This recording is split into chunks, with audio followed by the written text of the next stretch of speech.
Hey everybody, Rory from A&S Gear. We've got a tech mat to look at today. This is the Dye, I don't even remember what it was called. Let's look at the bag that I ripped off of there. Dye Tech Mat Cyan. So it's just a Dye Tech Mat. I thought it had a much fancier name than that, but it doesn't. It's a Dye Tech Mat. Now I love these thin tech mats right here. I like the fact that you can travel with them super easy. You can roll them up, you can fold them up, and they will hold their shape. Bottom of this one has a nice rubberized surface to it, so it will grip to a lot of things.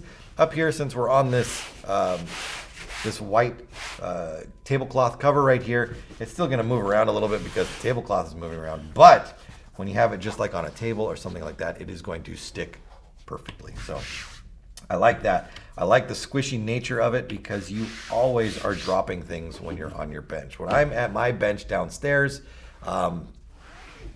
I'm always manipulating things and things slip out of your hands. It just happens. But to have a padded work surface like this, they just bonk and they are just fine. Now, if you're working with it like 16 feet up in the air and you dropped it down there, that's not going to save you really. But for working with things right above the mat and manipulating them, perfect for having this this rubberized. It's not even rubberized. It's like a cloth top with a very thin piece of rubber on there. So whatever you want to call it. It's perfect for that. Now down at the bottom right here, they do have an O-ring chart. So all your standard size O-rings, 20s, this is a bumper, so this is a hard plastic bumper. Not really an O-ring, but it's just a hard piece of round plastic. 17, 16, 15, a 111, a 14, a 13, 12, 11, 10, 9, 8, 7, 6, 5. Now, these are also colored on here. They have names on them: green, orange, brown, red, purple, brown, blue, yellow, blah, blah, blah. That's because Dye uses those colors inside their guns. That is not a blanket term for all of the O-rings that are out there in the world of O-rings as far as paintball stuff goes. Dye uses a very smart color-coded system for their O-rings so you know what goes where. A lot of other companies don't use that. They just use a sized O-ring.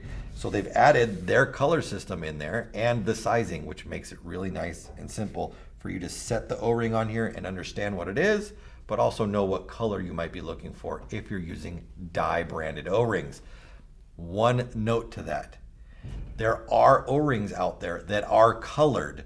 Those are not Dye O-rings. So if you buy those O-rings that are colored kits that aren't Dye branded, those colors are not going to match on here. So don't assume that they will and be like, well, it tells me a blue one and it's totally not this size. And you're like, well, it's blue, I'm gonna stick it in there. No, don't do that. If you're going off colors, make sure they are Dye O-rings and they will be right for you. If you're not, don't use the colors, just go off the sizing. Also, some of these have the 90 durometer marking on them, the urethane 90. It's a harder O-ring. You can find that O-ring in the same size, but it's a Buna version most likely, or a softer durometer urethane. Make sure you're using the right hardness O-ring as well. And that's all marked on here. So they're trying to make it as easy for you as possible. Definitely, if you don't work with a mat, pick a mat up. These Dye ones, I mean, I can just crumble this thing down into nothing and it's going to be easily storable. Comes right back, doesn't crease. It's an awesome mat. Pick one of these up. Dye Tech Mats, ansgear.com.